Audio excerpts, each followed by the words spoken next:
medium by which computers can be connected with each other. Okay, so we are talking about the medium by which computers can be connected with each other.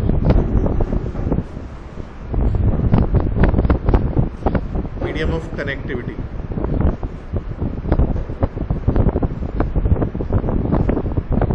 तो दो तरह की होती है बच्चों.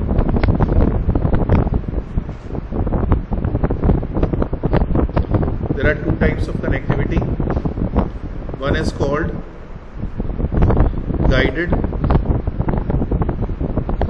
mediums. It is also known as wired medium.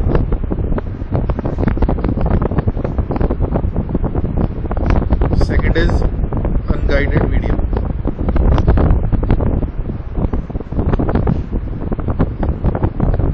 That is called wireless medium. Okay, so there are two types of mediums available: wired medium and wireless mediums. Okay, now first of all we are talking about guided mediums.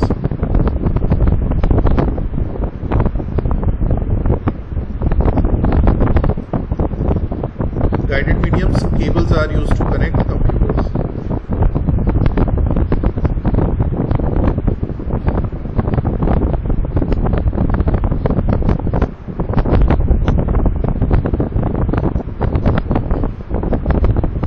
Cables को use किया जाता है जब भी हम computers को आपस में कनेक्ट करना चाहते हैं.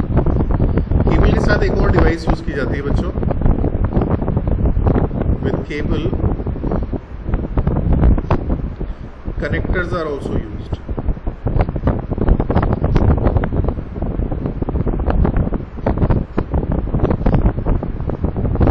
That is important. Okay.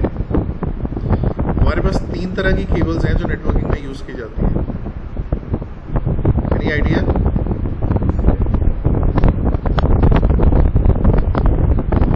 Okay. So the first is optical fiber. Let's start with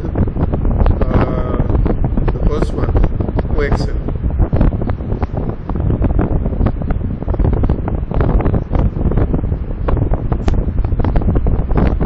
coaxial cables. आजकल कोएक्सियल केबल टीवी में यूज की जाती है. जो आपकी केबल टीवी की जो वायर होती है वो कोएक्सियल केबल होती है. केवल वही आजकल यूज की जाती है वीडियो ट्रांसमिशन के लिए. नेटवर्क ट्रांसमिशन के लिए आजकल इसको यूज नहीं किया जाता. ठीक है. कोएक्सियल के आइडियाज क्या है? एक आउटर जैकेट है, उसके अंदर एक मैश होता है वायर्स का. ठीक है. इसके अंदर एक और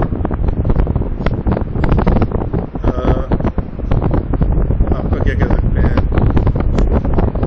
कोटिंग होती है प्लास्टिक की, और एक उसके अंदर एक और वायर होती है. ठीक है. ये मेन वायर होती है इसके. अब ये जो वायर है इसके लिए जो हमें कनेक्टर चाहिए होता है वो चाहिए होता है टी कनेक्टर. अगर इससे कंप्यूटर्स को जोड़ना है तो हमें खास तरह का कनेक्टर चाहिए होता है जिसको टी कनेक्टर बोलते हैं. अब टी कनेक्टर का आइडिया क्या हुआ करता था? जैसे मान लीजिए हमने कुछ कंप्यूटर जोड़ने हैं, तो जहाँ से हमारे नेटवर्क शुरू हो रहा है वहाँ पर हम एक रेजिस्टेंस लगा देते हैं.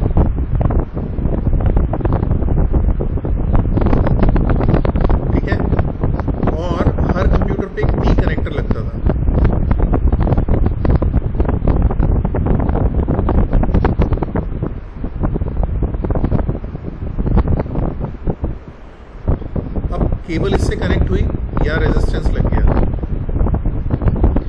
केबल यहाँ से कनेक्ट हुई, यहाँ कनेक्ट हुई, फिर यहाँ से एक और केबल कनेक्ट हुई, वो यहाँ कनेक्ट हुई. इस तरह से यहाँ पर फिर एक रेजिस्टेंस लग जाता है. तो इस तरह से कंप्यूटर जो है आपस में कनेक्ट किए जाते थे. ऑब्वियसली वायर्स को कनेक्टर से कनेक्ट किया जाता था, और जो कनेक्टर थे ये NIC पे कनेक्ट किए जाते थे बच्चों. NIC stands for network interface card.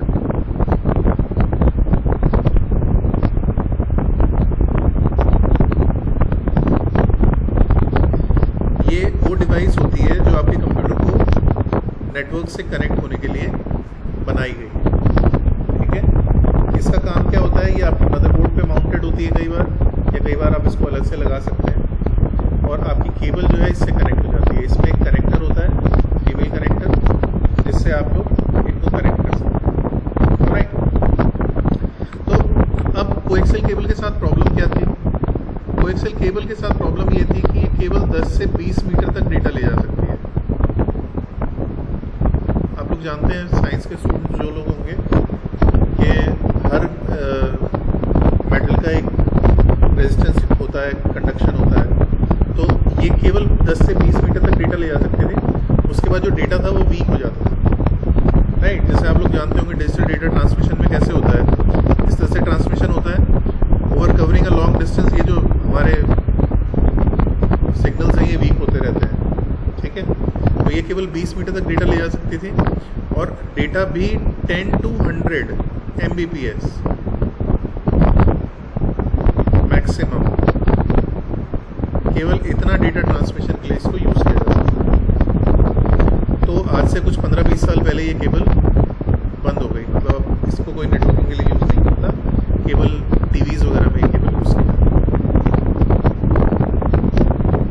है। इसके बाद जो दूसरी केबल आई बच्चों, वो आई twisted pair cable.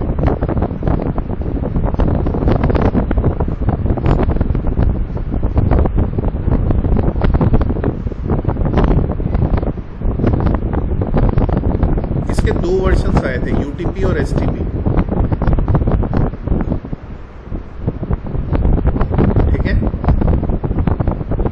Unshielded twisted pair और शील्डेड ट्विस्टेड पेयर। देखो,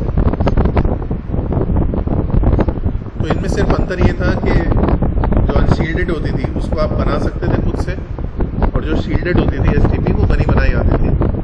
बस ये सिर्फ इतना अंतर है। जैसे मैं आपको एक छोटा सा एग्जांपल देता हूँ, जैसे ये हमारा 2 स्विच लगे हुए हैं, 2 प्लग लगे हुए हैं, तो ये बनाए हुए नहीं है, वरना एक होता है ना बाजार से तार लाओ, 2 पिन लाओ और बना लो, सिर्फ इतना अंतर होता है, बाकी कोई नहीं होता है इसमें। तो ये जो ट्विस्टेड पेयर केबल है बच्चों, इस केबल में क्या होता था, इस केबल में आपके पास 2-2 के 4 पेयर्स होते हैं, 2-2 केबल्स के 4 पेयर्स। तो टोटल कितनी वायर्स हो गई इसमें? 8 वायर्स हो गई।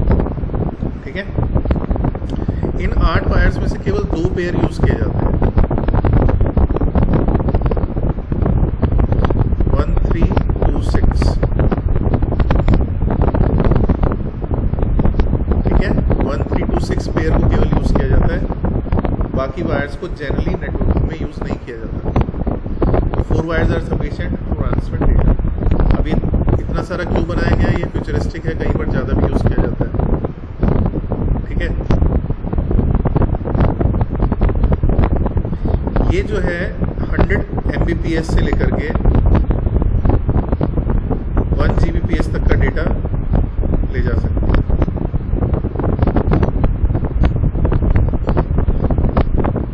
जो इसमें भी 2 कैटेगरी आती है, एक आती है कैट 5 केबल। कैट 5 का मतलब है यहाँ पे कैटेगरी 5, इनके 2 नाम हैं, 2 नाम पॉपुलर हैं जो आजकल पॉपुलर हैं, वो है कैट 5 और दूसरा नाम है कैट 6।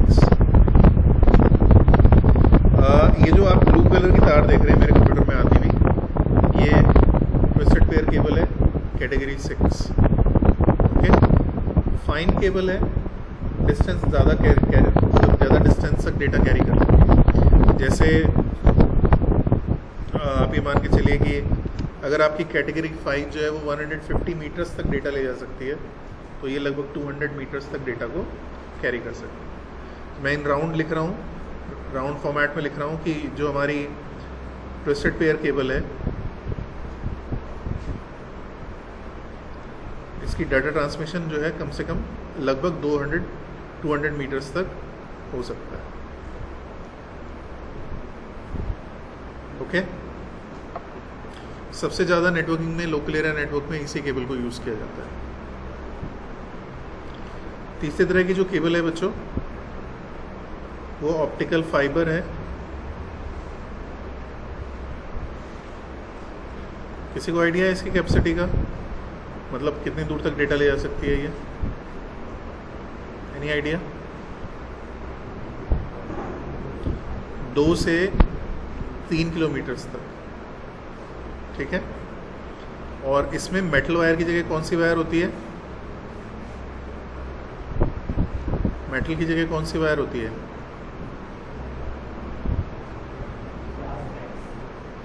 ग्लास थ्रेड्स होते हैं इसमें, ठीक है, या ग्लास वायर्स होती हैं। ऑलराइट। लाइट की स्पीड साउंड की स्पीड से ज़्यादा होती है। This can be one of the reason that why optical fiber is carrying data at a higher distance with a higher speed। 100 Mbps से 10 Gbps। क्या बेटा? ट्विस्टेड पेयर के लिए यूज़ किया जाता है RJ45। Connector is RJ45। इसकी full form लिख लो, registered jack 45। Registered jack 45।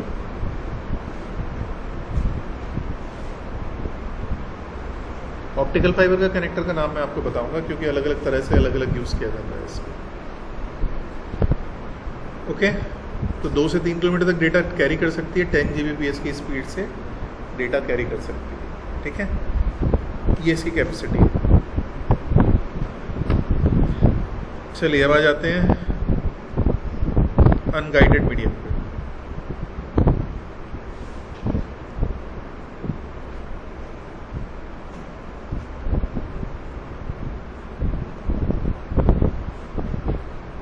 Unguided में, वायरलेस में, नाम बताओ जरा थोड़े से। Bluetooth,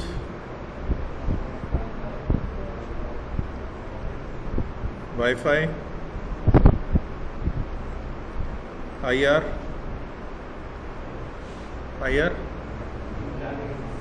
infrared, okay, WiMAX, microwaves, radio waves, satellite, बहुत हैं।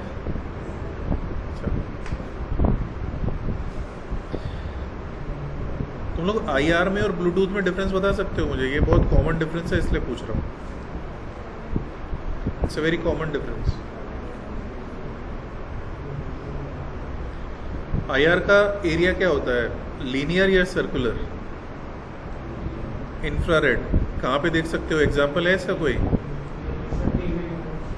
TV remotes. तो IR का जो वर्किंग एरिया होता है वो सीरियल होता है, स्ट्रेट होता है और रिफ्लेक्सिव होती है नेचर में, ठीक है। ब्लूटूथ का एरिया कैसा होता है? स्फेरिकल, ठीक है।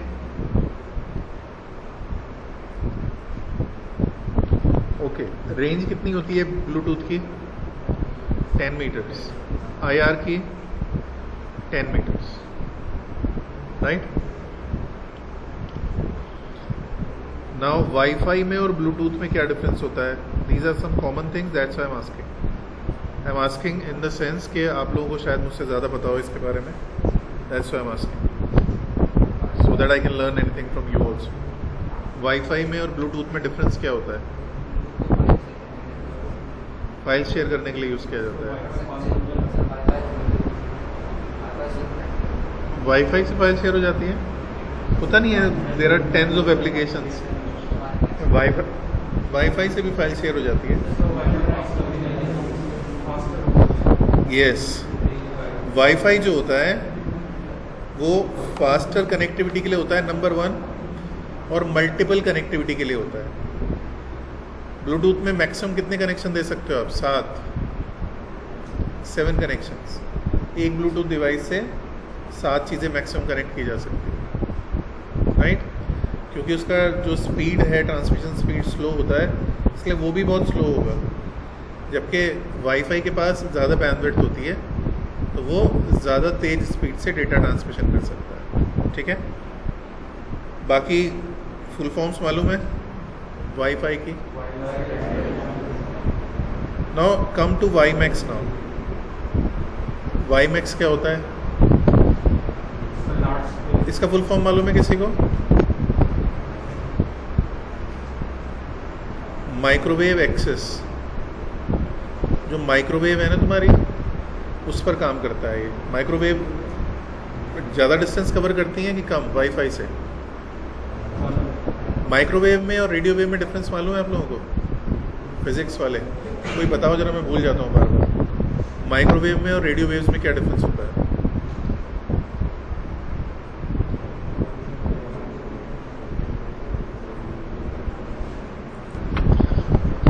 देखिए, हमने जब नेटवर्क को क्लासिफाई किया था अभी, तो वो डिस्टेंस के बेस पे किया था, जिसमें हमने लैन, मैन और वैन 3 तरह की कनेक्टिविटीज़ को निकाला था, 3 तरह के टाइप्स को निकाला था। ये जो क्लासिफिकेशन होता है, जो नेटवर्क का क्लासिफिकेशन है लैन, मैन, वैन, ये क्लासिफिकेशन होता है जोग्राफिकल एरिया पर, राइट। जोग्राफिकल एरिया के बेस पर जो क्लासिफिकेशन है वो है लैन, मैन और वैन। दूसरा क्लासिफिकेशन आता है ज्योमेट्रिकल अरेंजमेंट ऑफ कंप्यूटर्स पे। कंप्यूटर्स में जब बहुत सारे कंप्यूटर कनेक्टेड हैं, तो ज्योमेट्रिकली वो कैसे कनेक्टेड है, इस बेस पे भी क्लासिफिकेशन किया जाता है, और इस क्लासिफिकेशन को क्या कहा जाता है? टोपोलॉजी। सो हम बोल सकते हैं ज्योमेट्रिकल अरेंजमेंट ऑफ कंप्यूटर।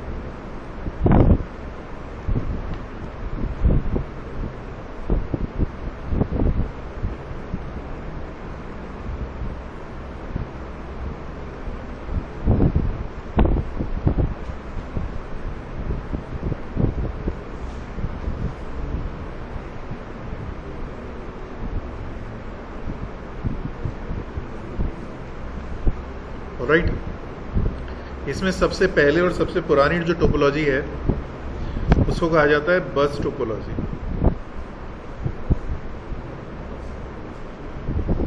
इसको कुछ लोग लीनियर टोपोलॉजी भी बोलते हैं।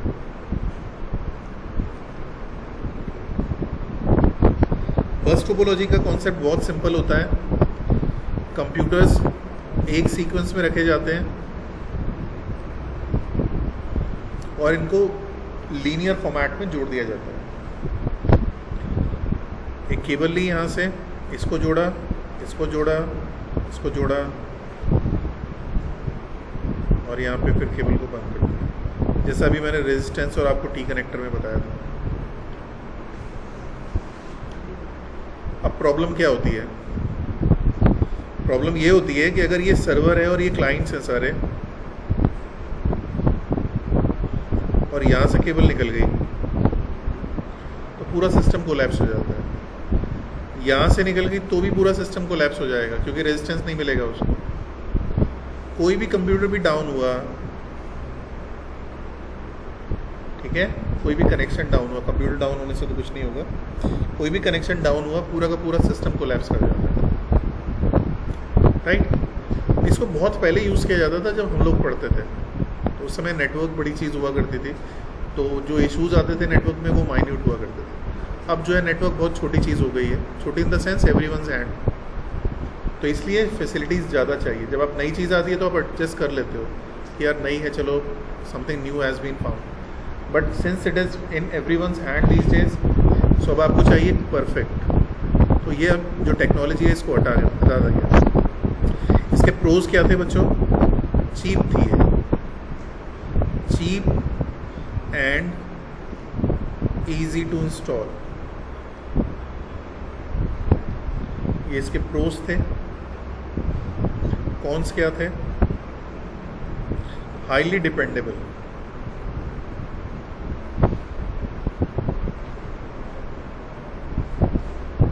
And hard to find error.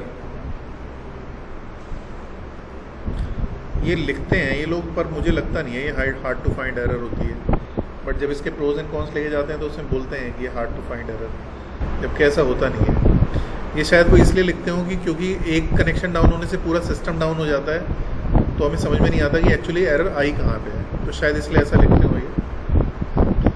चलिए, इसका एक इम्प्रूवमेंट हुआ, बस टोपोलॉजी को इम्प्रूव किया गया और उस टोपोलॉजी का नाम दिया गया रिंग टोपोलॉजी।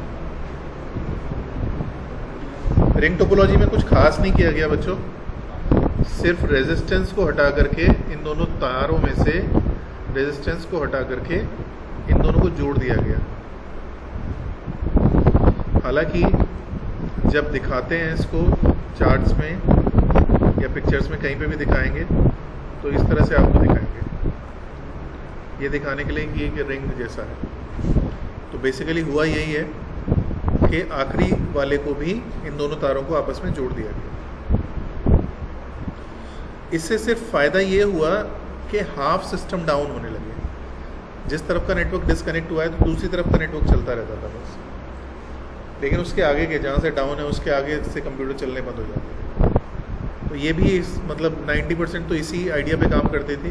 तो जो प्रोज कौन सा आप लोग इसके लिखेंगे, सेम प्रोज कौन सा आप रिंग टोपोलॉजी के लिख सकते हैं।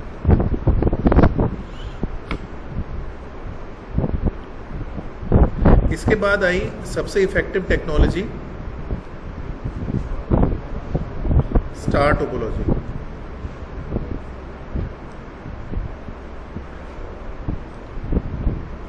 जो सबसे ज़्यादा चली और आज भी सबसे ज़्यादा यूज़ की जाती है।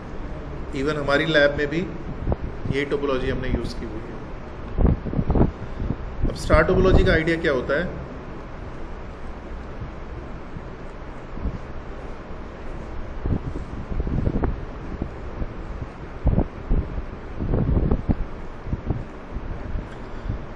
बहुत सारे कंप्यूटर्स, एक सेंटर कनेक्टिंग डिवाइस, कंप्यूटर नहीं होता बेटा ये, this is not a computer, right. ये बहुत सारे कंप्यूटर, एक सेंटर कंप्यूटिंग डिवाइस, इसको या तो हब बोला जा सकता है या स्विच बोला जा सकता है। तो बहुत सारे कंप्यूटर एक हब या स्विच से कनेक्ट होते हैं। ये सर्वर हो गया, ये क्लाइंट हो गया, ये क्लाइंट हो गया, ये भी मान लो प्रिंट सर्वर है।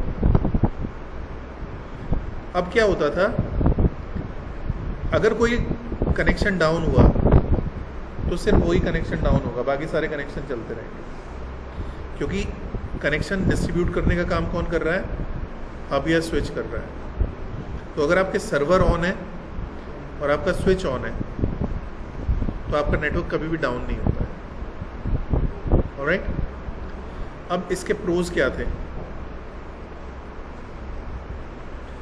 हाईली एफिशिएंट,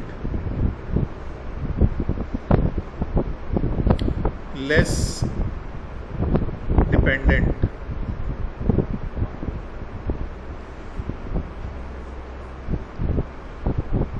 कॉन्स, कॉस्टली,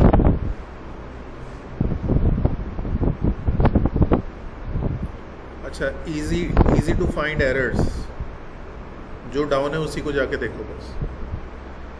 ये इसका प्रोज है बेटा। हाँ, और जो कॉन्स हैं, कॉन्स में केवल एक ही कॉन्स दिखाया जाता है इसमें कि ये कॉस्ट ज़्यादा होती है इसकी, क्योंकि एक तो इसमें सेंटर कंप्यूटर कनेक्टिंग डिवाइस लगती है। हाँ, अगर ये डाउन हो गया तो होल पर ये, क्योंकि ये कंप्यूटर नहीं है, this is not software based, ये हार्डवेयर बेस्ड है। तो हार्डवेयर बेस्ड के डाउन होने की पॉसिबिलिटी ऑब्वियसली कम होगी। पंखे के ख़राब होने की या प्रोजेक्टर के ख़राब होने की या टीवी ख़राब होने की पॉसिबिलिटी कम होती है, नेटवर्क की डिसकनेक्टिविटी की पॉसिबिलिटी ज़्यादा होती है। ठीक है, तो इसलिए इस पर डिपेंडेंसी। अब ये जो हब और स्विच है, इसके बारे में भी थोड़ा पढ़ लो, ये क्या करता है। हालांकि इसको मुझे तब पढ़ाना चाहिए जब बाकी हार्डवेयर डिवाइसेस पढ़ा था, पर क्योंकि आ गया है इसलिए मैं पढ़ा देता हूँ इसको।